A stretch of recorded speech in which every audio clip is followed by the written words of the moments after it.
What's going on, everyone? This is Fighting Words with Kevin Shells. I'm Shells. Kev, A Count Sports. Yes, sir. How's it going, man? Everything is great. Everything is great, man. We about to chop up that UFC 272 card, man. Yes, sir, man. Listen, man, that champion bout, should have been a champion bout. It should have been a BMF champion bout.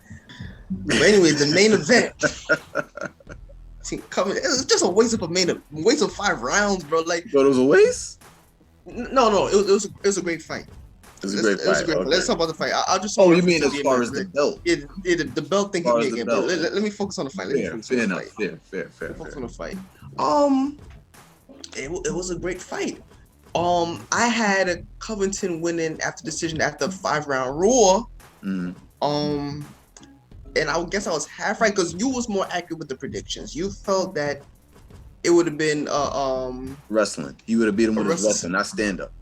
That's a 5-round domination. Yeah, I mean, well, not necessarily domination. Well, five rounds. You beat him. Nah, it was a 5-round. Yo, Covington shot all 5 rounds. Yeah, his cardio is through the roof. Like that's what I went wrong with my prediction because I felt I underestimated his cardio. Because first of all, Masvidal's defense maintained like I thought it would. Like Masvidal's defense is superb. Let's not gloss over that.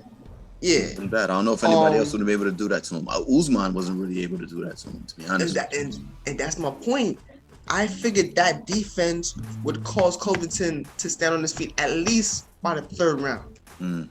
At least. I figured by the 2nd round he would get the picture and it would have been a stand-up war. Yeah. But Covington didn't let up. He kept shooting. Because he couldn't stand with him, bro. And I'm not saying, I'm just saying, and that's not a knock on Covington. It's just Masvidal is that dangerous of a striker. Like, that's his bread and butter. So Covington didn't really want to go there. So he did what he did best and took care of business.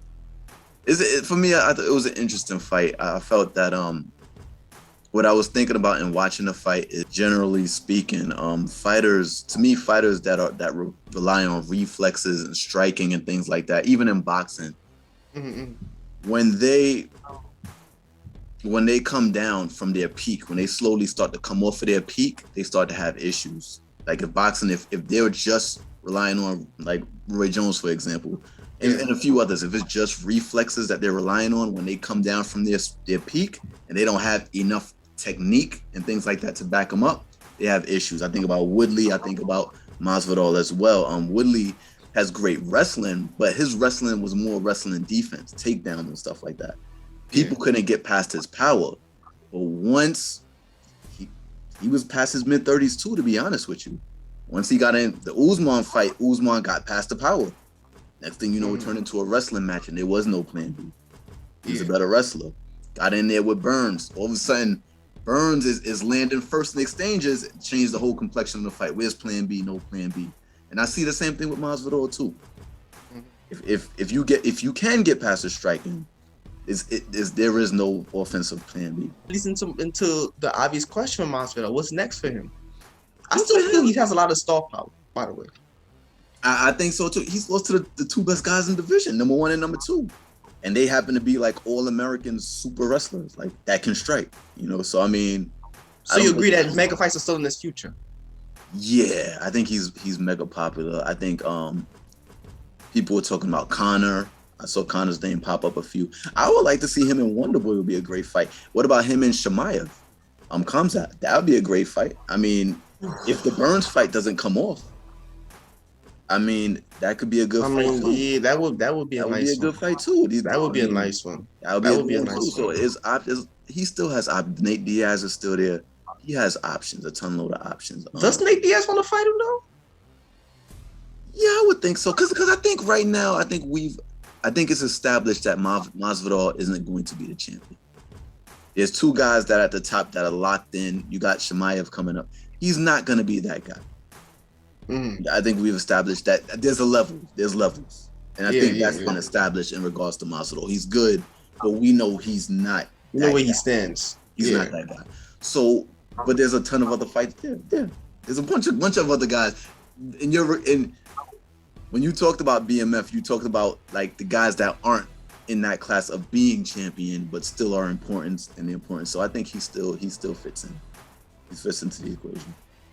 I'm gonna get back to that. I'm gonna get back to that point later. But going back to Masvidal, what I feel was next for him. Well, he has so many choices, but what's the most likely one? Because Conor, who knows when he's coming back? And it Diaz. sounds Yes. like, not to cut you off, it sounds like he's shooting for a title shot. That's all I've been hearing. Yeah. I don't know. I really don't know how they're gonna finagle that, but I really want to see how he does that. That goes more to my point of the people who he has to fight are so wishy-washy and not in the stance of they want to fight, but they have a whole bunch of options themselves. You got Conor. Conor has all the options in the world. Mm-hmm. You have Diaz, who, if he fights Nate Diaz, when is Nate coming back? Right. No clue. Right. Nick, both Diaz brothers. When any of them come, you know what I'm saying? Like, yeah, he could fight either one of the Diaz brothers. Right. Who else is out there from? He has so much options, but who's out there is a serious concrete option for him, and that's a hard question to answer at this point. That I feel, but maybe Cowboy Cerrone, just throwing it out there. You know, someone who's game. Yeah. Someone who you know was signed that dotted line. Yeah. And they can make money off of that. And they can make a lot of money. The battle of the gatekeepers. They can do something. Huh? The battle of the gatekeepers.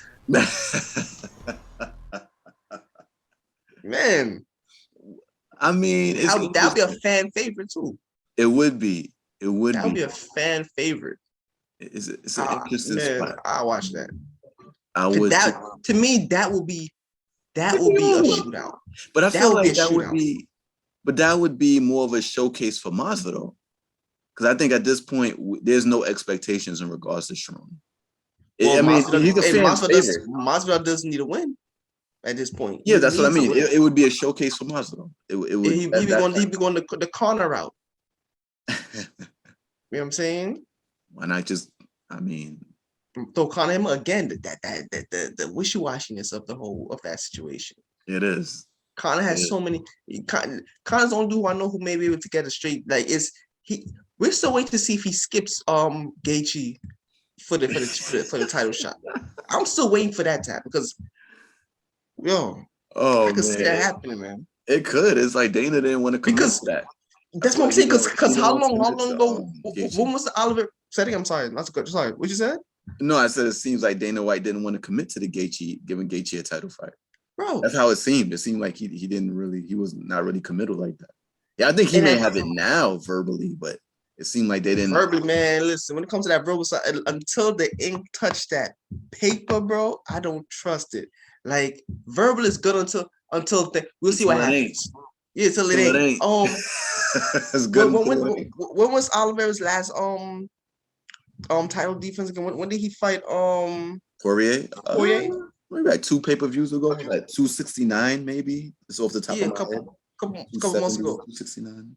I mean, if he really wanted that fight, he could have got it by now. Oliveira. I think Oliveira's holding on for the Conor fight. He's saying you talking about the Gaethje fight? Oh, because at this point he could like enough time has passed. At least talks could have been. It could like I don't think any talks are going on. Like I feel like I could be wrong though, but it doesn't feel like it. If you're the UFC, why not try to finagle a Gaethje Conor fight? I mean that could be Conor's not interested in Gaethje. Conor wants the title shot. That's what Conor wants. Oh, that's interesting. Conor's not fighting Gaethje. Why would Conor fight that monster before he get into the title, bro? That's a heavy servant for your first fight after a long absence. Yeah, there's no. Oliveira's a mouthful too, but at least you're going for the title. Belt, so it's for the belt. But you're gonna fight Gaethje for what? And he can break your face in. It's a smart move by Conor too, using this leverage, because I think at this point he can't lose to just anybody. Exactly. At this Good point, point. I feel like the Poirier fights took some off him. I think we're all Yeah. kind of looking, and the last fight, like we called the alibi fight. So we looking. Another shoot for the stars. If anything, you lost to the champ. That may take away from the fact that he lost. Maybe that would be like his third straight loss, right? If you lose that, that's what Five you out get. of That's four out of five, and all of that. That's somewhere in there. if that happens, that's when he definitely is gonna have to go for either the Gaethje, not either the Masvidal or Diaz fight. That's when that Well, fight make the most that's a sense. dude that has options. He could Yeah. fight Covington. He could fight Poirier again. He could fight. He has a world of options. Ain't nobody got more options than Conor. But in regards to Masvidal, he has options too. He does. It's just that the options he has have options as well. But now he's not locked into a fight. So maybe something else will open up. And you know what else too? And he looked vulnerable. He got dominated. So maybe this might bring people to the table. You know what? He's dangerous, smell blood.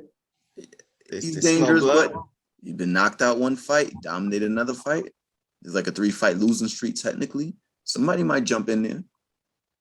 This might make somebody jump in there. I don't think Diaz wants to. That Diaz fight, bro. I don't know. You and everybody else is on that. They should have let them fight.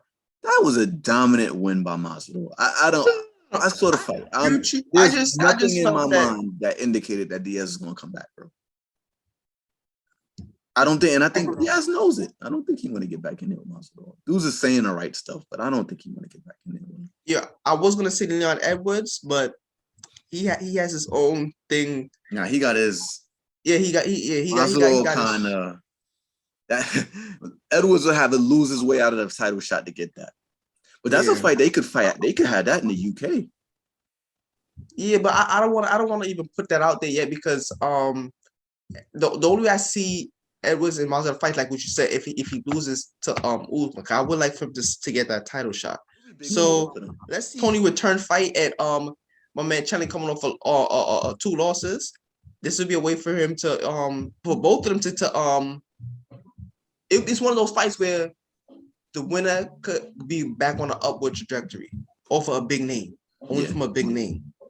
Yeah. So that fight would make a lot of sense. You know what's interesting is because they're both big names is why the winner would get that opportunity. If these guys weren't big names and they were coming off of losses like that, losing 2 out of 3 and 4 out of 5. That's the beauty of the UFC. You could lose and still be a star. It's really like wrestling. The wrestler loses. It's not like he's not a star anymore. He's gonna come back next week and something else gonna happen for him or whatever. Yeah, but you know what it is too, bro. UFC to me is like a revolving door. Like things change so fast that you might look bad in the loss and turn it around, make some changes, and get in a 4-strike fight winning streak. Yeah. The guy that beat you might be out in another division. But that's the thing you're allowed to lose. You're allowed to lose. It's revolving. Conor's still the biggest star, one of the biggest MMA star on the planet, and he's coming off a like you said, the alibi loss. But here's the thing, though: it's a revolving door. As Conor, to me, I think he's at a plateau where he's beyond the realm of anything else. Because that sport is such a revolving door. And like I say, a lot of times it's the optics. Like it's the way you lose. There's guys, they were all that. Ferguson and Woodley come to mind. Like they were like top of the world. Yeah. Within a year, it's like, where did they go? Like the whole thing. It's Khabib retired. I'm looking at it. This kid, Islam, is like once that you know who you hearing about him, and next thing you know, this guy's about to be in the title shot. Yeah, Kamzat, like it's such a revolving door, bro. If he went up there and knocked out Usman tomorrow, I wouldn't be surprised. And Usman just dropped off the face of the world. I just wouldn't be surprised. That's how this sport is. It's different. Yeah, different animals. Absolutely. Fights happen, they get made. People, you find out who's who immediately. Whitaker is Israel, like like that's the best. No, period. Like boom. Yeah, no arguments. Nope. Proof is in the pudding, that kind of stuff. What's next for Covington? And this is now we get into my part, and this is why that BMF belt was necessary, because now we don't know what to do with Covington, because you can't give him an immediate title shot. Who else is he gonna fight within that division? I mean, is Usman and Edwards signed? they're not signed, but are you gonna really? So we're gonna deny Edwards the immediate Usman title shot and either have him fight Covington or give Do you Covington the title think? shot? Well, let me ask you: do you think he's deserving of a title shot? Has he done enough? I'm not saying he hasn't, but let me pose the I question: has he mean, done enough? his wins weren't spectacular, but no. I get what you're saying in a question. I get what you mean in your question. Yeah. His wins weren't spectacular, but they were still wins. Against, all right, what? How do you feel about the quality of opponents? Watch this. You can't blame him for the opponents he's given. All he could control is his performance. So it's not to say everybody else already had their turn. You know what I'm saying? Burns, Covington, Masvidal, they all had their turn already. Yeah. So fair. Why we're not giving? Why are we still postponing on Edwards now? We all. But he did fight Usman already. Yeah, but that was all of them fought Usman already. Usman is lapping the division. He's yet to be lapped if he loses. I agree with that. Everybody else got everybody else. Why not? No, everybody got their chance and on top of it. Facts. Yeah, dudes done fought him twice. Yeah. I mean, give us his shot already. So I don't. I'm with it. So and a situation like this is so what's Covington gonna do? Sit out and hope that Usman loses to Edwards? Because then that's something. Then there's a conversation right there. But if it's the same story, then what happens? Covington fights Edwards as he's coming off a loss from Usman to justify a third title shot. Well, let me throw a name in here, and I've thrown it up here a few times in this episode already. By the way, episode 17.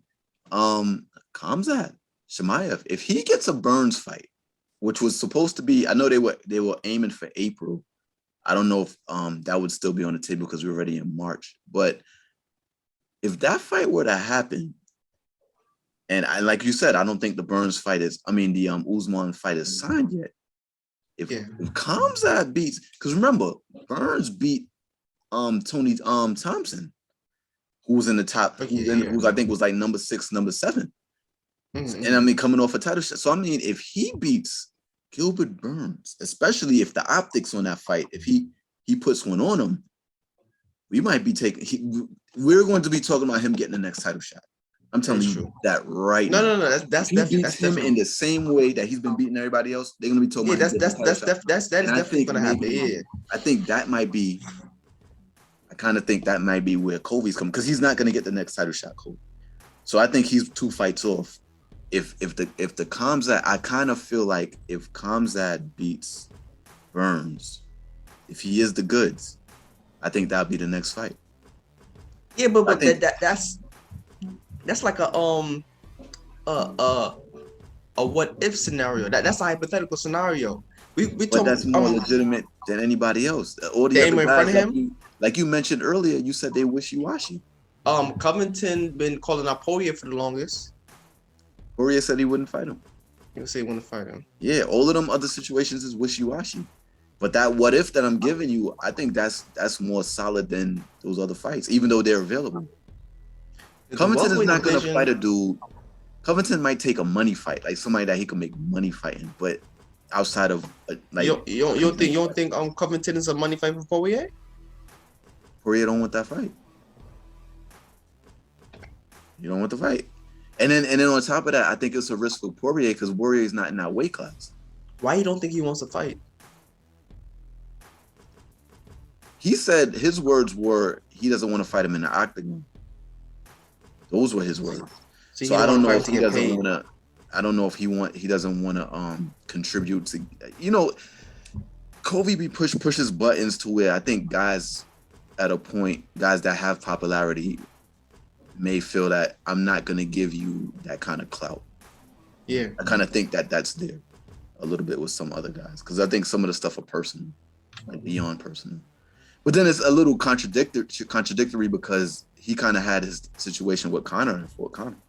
So I'm saying, like, you're taking it personal, but like you're not gonna get paid. You're not gonna get paid for do. So you'd rather do it for free instead of getting paid to do it. Are you insinuating that he doesn't think he can beat Kobe? Bro, that sounds I like a feel cop like out. that's where you're going. Bro, you're a fighter. You're a fighter. And you rather fight for. This is what this looks like on paper. You're a professional fighter. You get paid to fight, and a guy's calling you out to fight for money, and he's saying no, but let's do it for free. Well, you could potentially get arrested. Someone could potentially, and there's no referee to stop a murder or attempted murder. We're just this how far things could go when it's not in the confines of a commission fight. Like these are two professional fighters. If he's serious, think about what he's saying. I'll put it to you like this. Maybe he's just saying that now, because there was talk about him going up in weight. So okay. I don't think Kofi would be the first guy you would want to fight if you were moving up in weight. So you're kind of saying what I'm saying. It sounds like a cop out. A momentary cop out. I think it might be a momentary cop out. A strategic cop out. Okay, let me fight. See, I am at the weight, and then let's work out with it. Because the thing with the Kofi fight is not like he's number 2 in division. Yeah. So it's not like you necessarily fighting a guy that would be a fight. Not only would it be a grudge match, it's a purposeful match. Like that would help you get to where you needed to go. You could jump the whole line. Yeah, you beat number 2. But I just don't think. I think it doesn't make sense for him for Kofi to be the first guy you fight. You know what I'm saying? You want to and then it's a guy you don't like. So it's going to be a first fight, and you're not sure. And you'll be emotional. And yeah, it's too much variables to that. So I understand. I think he's saying the right thing. I think he probably is actually saying the right thing in that situation. I'm not mad at him. Right. Well, for the sake of argument, for the sake of the argument, let's say it's Poirier's out. Then who's the legit? You're saying that the only legit guy you see for him is Khamzat if he beats Gilbert Burns. I think it's Khamzat, bro. I think he's staring down the barrel. I think they're staring down the barrel. Because if he's as good, the whole division, right, as advertised, if he beats Burns, if he puts it on Burns, that's it. Everybody else got a shot. He talks a good game. He's marketable. Yeah, entertaining, and I feel like him and Kobe end up fighting each other first. I think that's what, because Kofi would want that fight, because he's not gonna this time around. He's not gonna weight himself into a Usman fight. Yeah, he's not gonna. I'm looking at the landscape. There's nothing that warrants that. But if he fight Khamzat, if Khamzat does what I think he might be able to do, the Burns. If he puts it on Burns, that's Kobe's ticket to the title shot. That would jump him right back in place. Yeah, definitely. Yeah, that would be the one thing that jumps him back in place. So I think that's what he'll gun for. I think I for some reason I see that happen. I see that whole thing happen. I mean, everybody else is wishy-washy. Same thing as Masvidal. Yeah, he's in a really weird position. Covington. It's a really. Yeah, I was gonna say it's gonna be very hard because I won't be surprised if he sits out. We probably not see him till fall of this year. But he's really gunning for that Poirier though. Yeah, he really. I wonder if he pushes the right buttons, if he end up getting it. Because he keeps talking about Conor sleeping with his wife, so he's trying to get it there.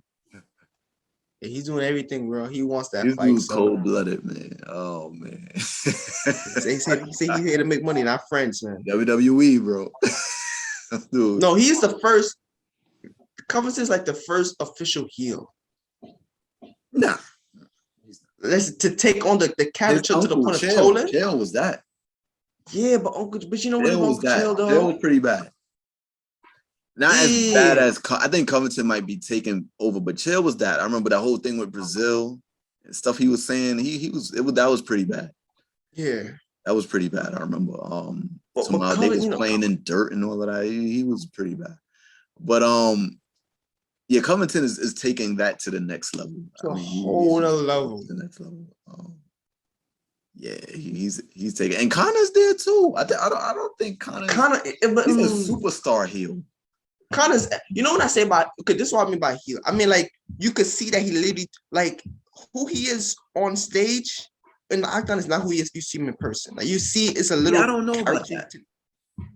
Covington. You also feel that. No, I think it is. I know people say that he's a great guy, But to me personally, I think I've seen videos of it. If you see videos of him when he's talking to fans, say, yo, stay focused. Like, who look at him in videos where he just talking to fans, and he's like a whole different Covington. I hear you. But look at the video. Check him out. Kevin I was hear saying you. that. Hear that. I hear you, bro. Either we can't deny his talent in the octagon. Listen. Yeah, it's serious. Cardio second to none.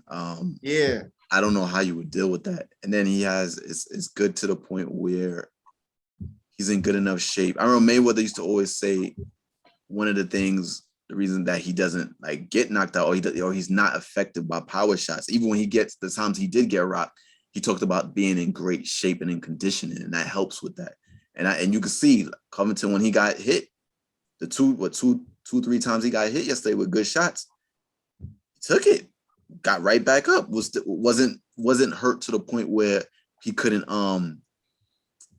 defend himself. And even in the Usman fight, fights, both of them, when he got hurt, that happened in the 5th round. Which speaks to both of their cardios, to be honest with you. That happened like in the 5th round, and he had an argument. If we be honest with you, he had an argument.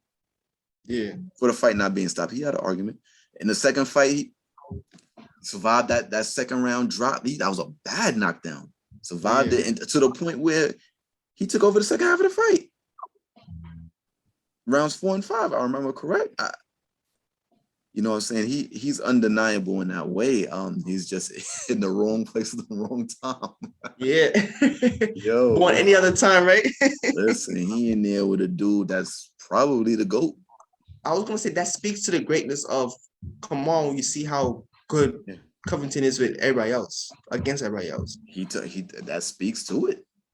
This level switch for real, man. He dethroned the dude that was being talked out. No matter how people feel about Woodley, prior to him fighting Usman, he was climbing that ladder. 4 title defenses, that doesn't happen in UFC a lot. That's why I talk about the revolving door. Yeah. 4 title defenses is hard. That's hard. So, I mean, Usman beat one, and that's one thing I think, like when I talk about boxing, I talk about pound for pound guys. Yeah. I feel like the head-to-head when the pound for pound guys fight each other, that takes a guy to another notch. And that win over Woodley for Usman, I know everybody got him after the fact, but to me, that puts him in another stratosphere. That really puts him with GSP, because GSP's big win was Matt Hughes. He got a few big ones, but his biggest one, the man before him, was Matt Hughes, and he beat him. The breakthrough fight. Yeah, exactly. I take someone to give an honorable mention to Kevin Holland, man. Shout out to Kevin Holland, man. That was that was refreshing for me. It was. What do you think about it? What do you think? I think it was refreshing because that Brunson fight turned me off the house. I'm gonna be honest with you. All the talking and jawing. I thought in the first round, in this fight, the going got a little tough. They were going at it. Yeah. And Holland, I was kind of waiting for him. Holland got serious, took it into another gear, turned up, and that's where he needs to be. I think he has to take it serious. Obviously, he has talent and ability. The Brunson fight was like, yo, what? What are you doing? Yeah, like this. But to see him do that, it shows. And it was in a different weight class, a welterweight. Yeah. I mean, that's Kumar. That's Kumar on those goose. But he gotta if he wants to be a serious contender at welterweight, he gotta strap up on that wrestling. He gotta buckle down on that wrestling, because the top of that ladder, we talking about the Muhammad dude who wrestles well. And then at the top, we talking about Covington and Usman. Straight monsters, all-American wrestling. Yeah. You gotta tighten that up. But I mean, you never know. He's coming. One thing that I look at is when a guy comes from another weight class, like when he comes from a smaller one to a bigger one, I always wonder if the speed is going to carry on, like if he's going to bring that speed from that lighter weight class. But when a guy comes like Cannonier, when a guy comes from a heavier weight class down to a lighter weight class, it's like, he's going to hydrate before the fight, after the weigh-in. He's going to be extra big. He's got power going to carry. And you saw it. You saw it. That looked like some middleweight bombs going on. Like a middleweight in there. Yeah. He's a tall dude, lengthy. He looks like that guy that won 5 straight, man. Matter of fact, and more serious. more serious too. Bro, let's see what the future holds. I'm very excited for his prospects. Yeah. Let's see what goes down. So there you go, folks. Post show UFC 272. You know, just giving our fair opinions on this on the matters. And that's the end of the show. Fighting Words Kevin Shells. Don't forget to like, subscribe, share, spread the word. You know? Definitely. There you go.